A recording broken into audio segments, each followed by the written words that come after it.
Vladimir Putin has just called up another 160,000 young men as in a conscription campaign. He said that they will not fight in the war against Ukraine. However, if he decides to continue war against Ukraine, if he rejects a ceasefire proposal, do you think that he will be forced to conduct another round of full-scale mobilization?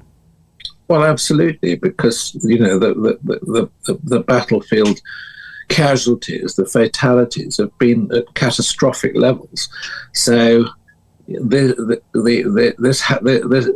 military resources, these human resources, have to be replaced.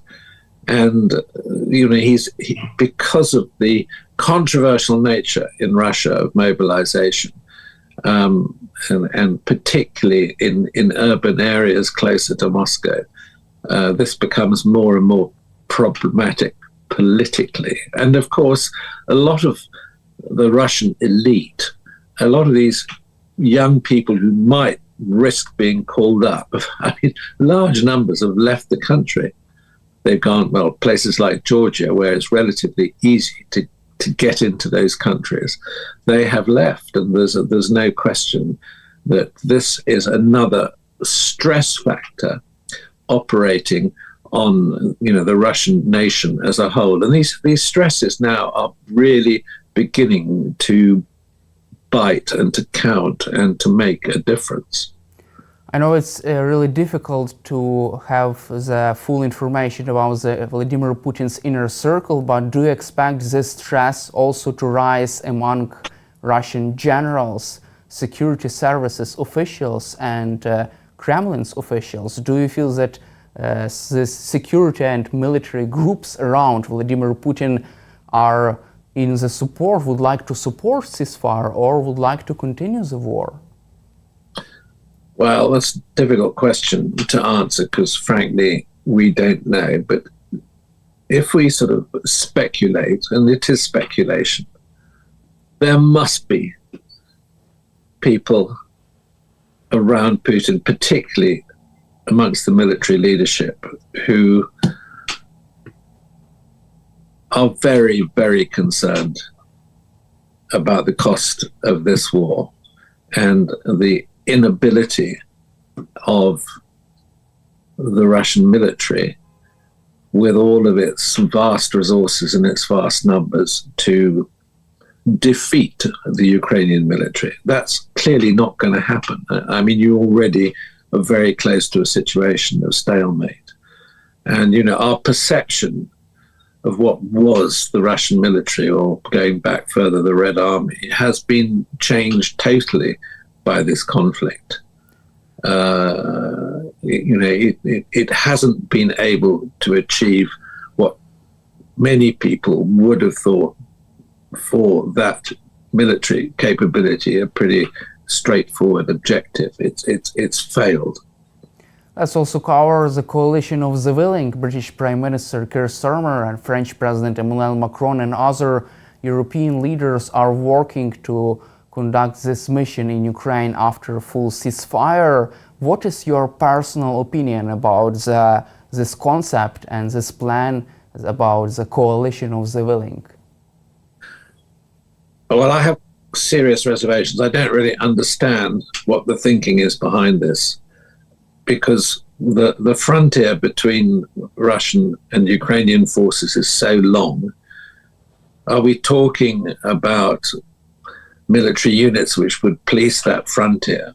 I mean, talking to my own military contacts, one is speculating that you would need a force of 200,000. I mean, it's a huge measure, a huge business. So what does is the coalition of the willing who are going to continue supporting and backing Ukraine in this conflict?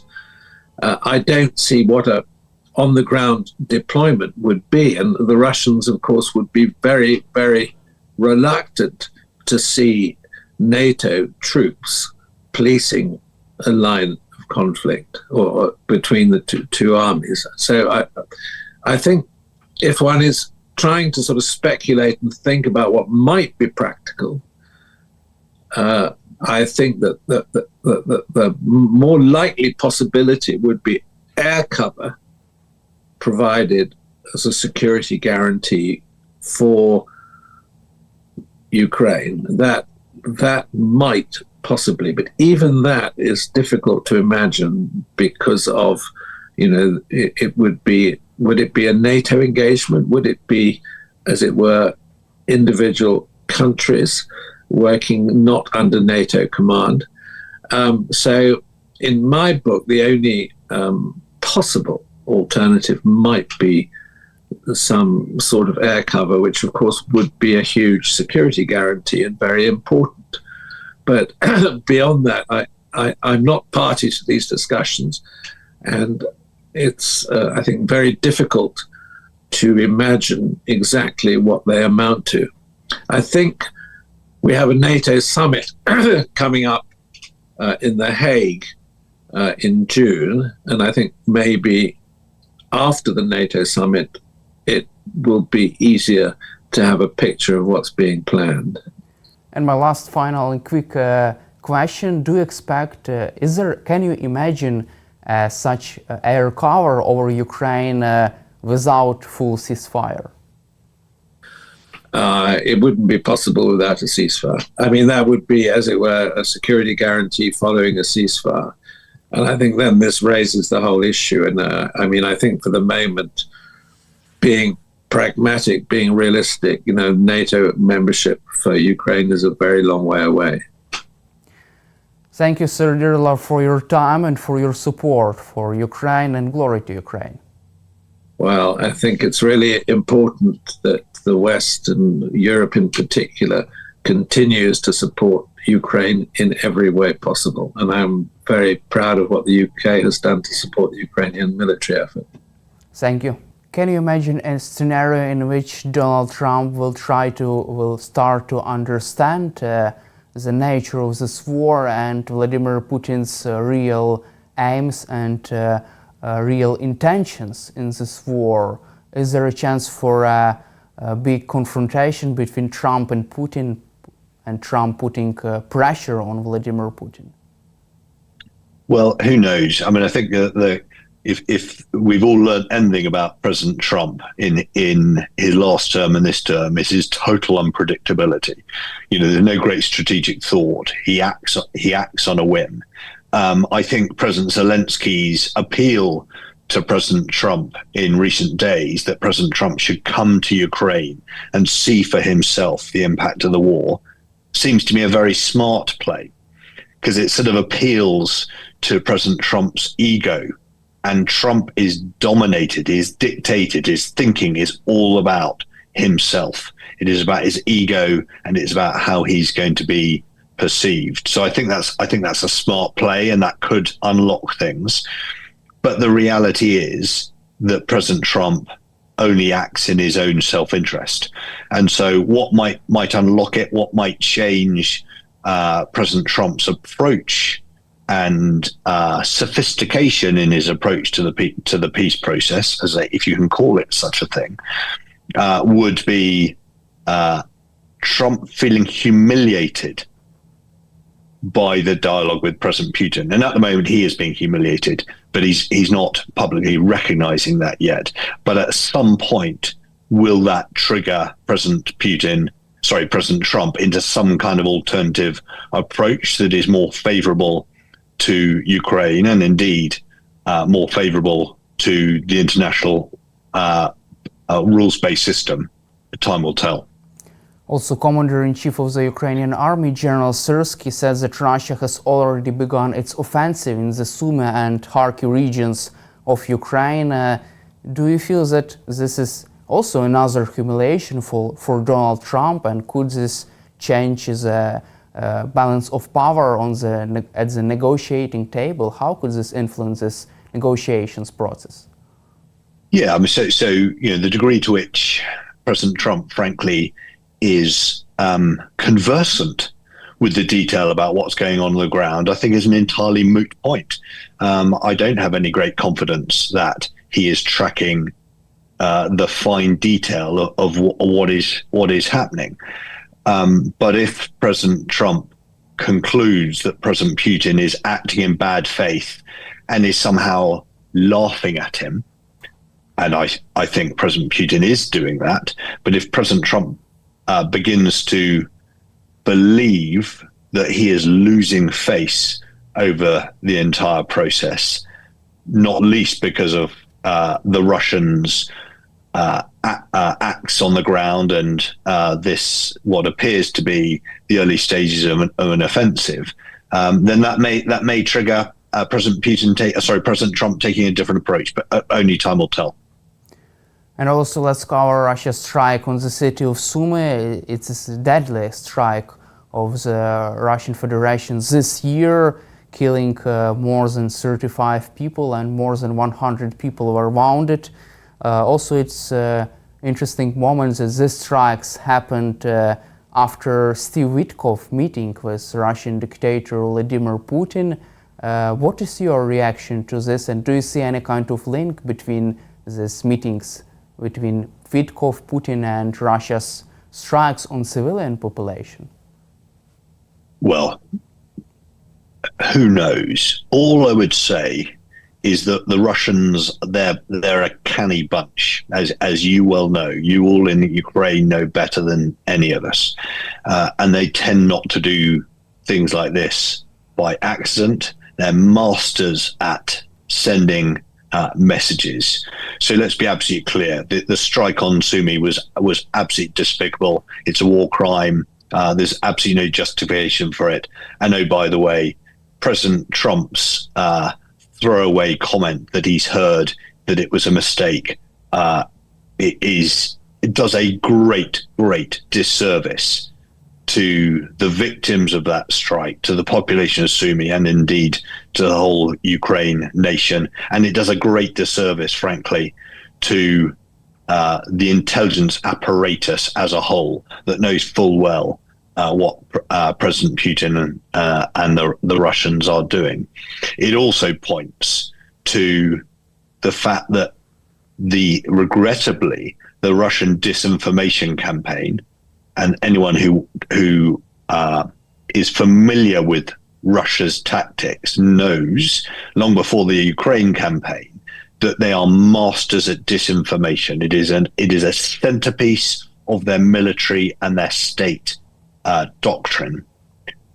And what is terrifying is it appears that disinformation arm is having an effect in the White House.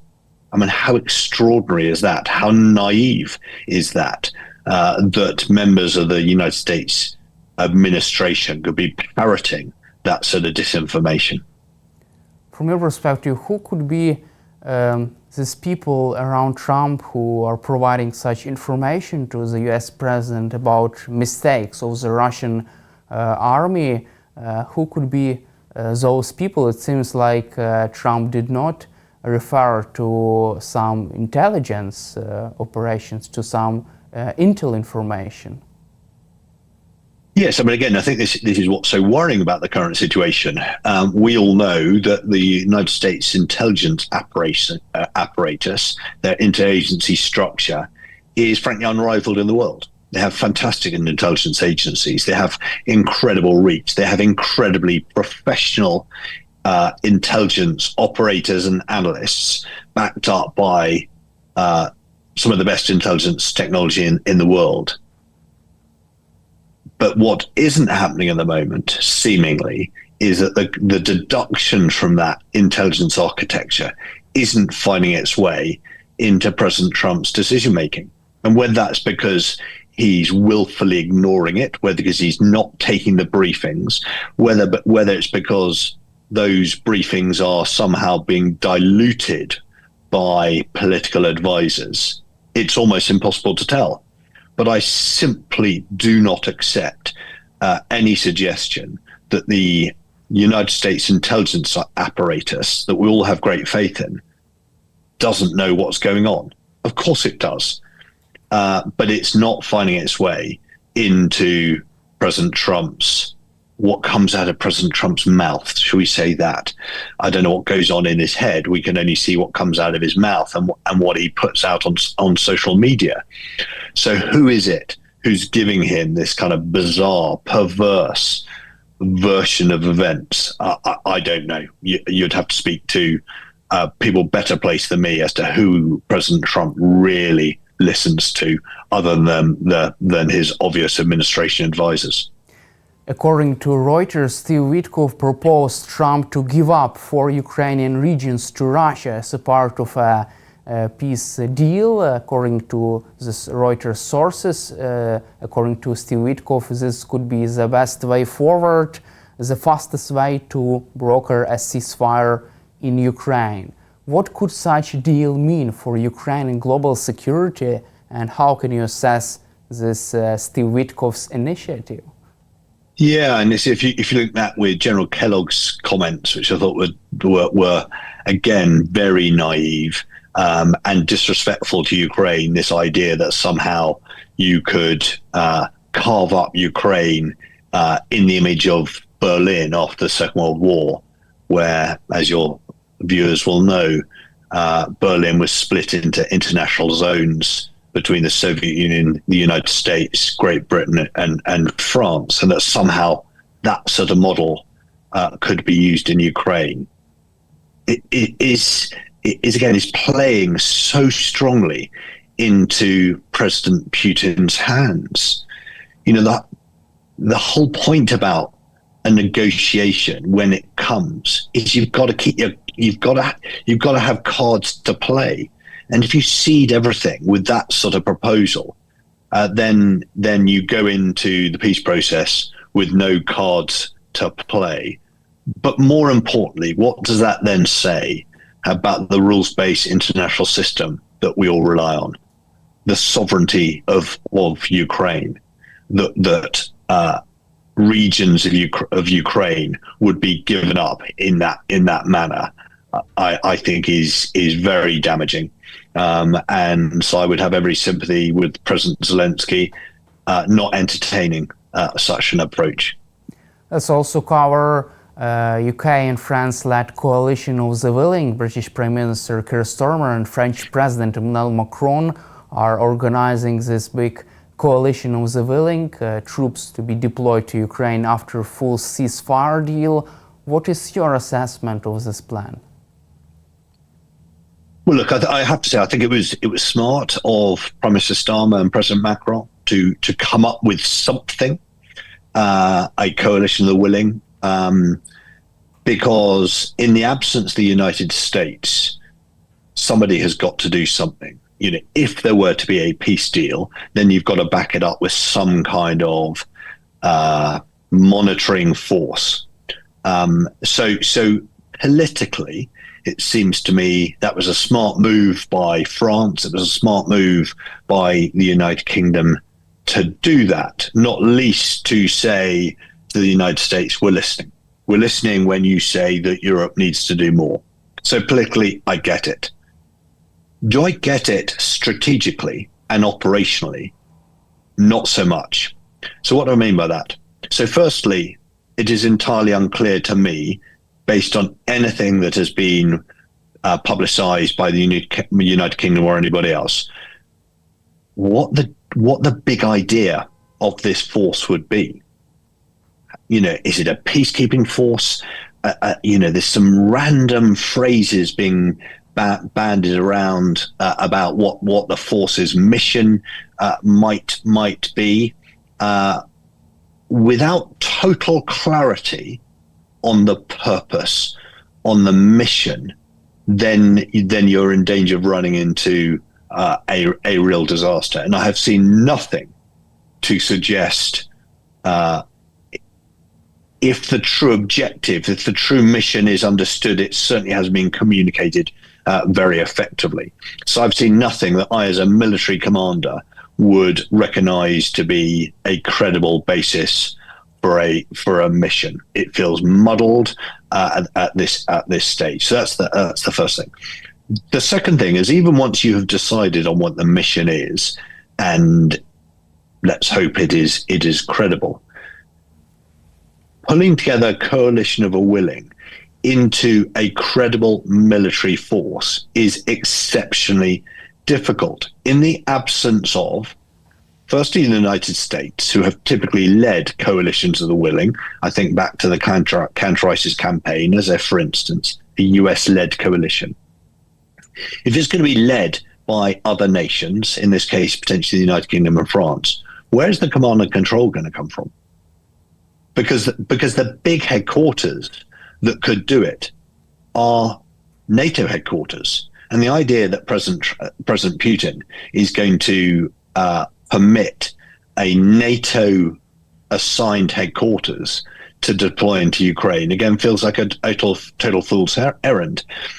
And then come down a level, ensuring that force has the necessary credibility to do its job, I think there's a very, very long way to go. And so ministers will be saying, and they have been saying, that the planning is well advanced. Well, I hope so. But it's not what I am sensing. I'm sensing this feels like more of a political process than a true operational process. And I think it'd be very, very dangerous for Britain, for France, for these other nations involved in the coalition of the willing to deploy a force unless the mission is very, very clear. At this stage, it seems to me that it's not. Thank you, General Jones, for your time and for your support for Ukraine, and glory to Ukraine. Glory to Ukraine.